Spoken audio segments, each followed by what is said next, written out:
And I think that that's a good point, because I mean, you mentioned this is a really diverse area right here. I mean, certainly a lot of conservatives, a lot of liberals, and people on, way on the either side of that spectrum too, and people meet in the middle too.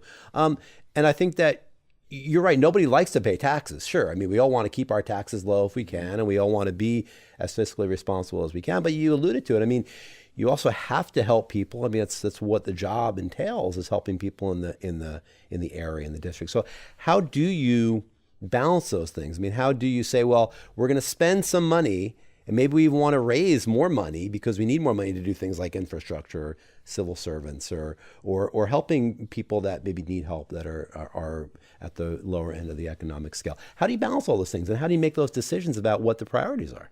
My priority is your safety. Mm-hmm. I think, number one, anyone should be able to expect that their significant other and themselves should be safe. Children should be safe. Grandparents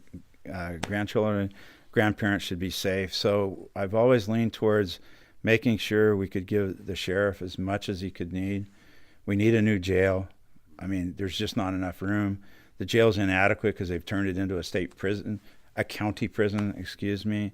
There needs to be mental health and education offered there because people stay there longer now.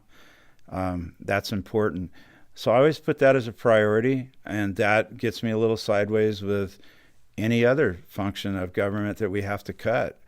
Remembering that the welfare system, probably improper to use that term, but that's run by the state.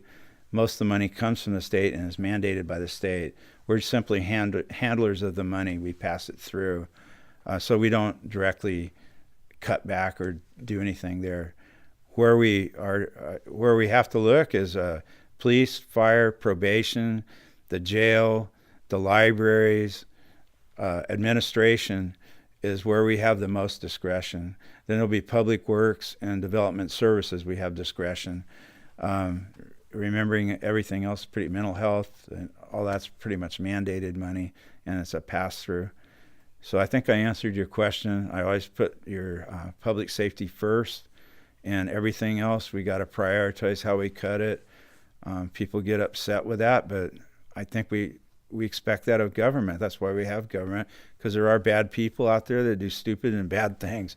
Why, I don't know. I mean, you can tell them over and over and slap them on the wrist, not physically, and they go out and do it again. But I think that's what we all want of our government. We want to be safe. So I'll stay there.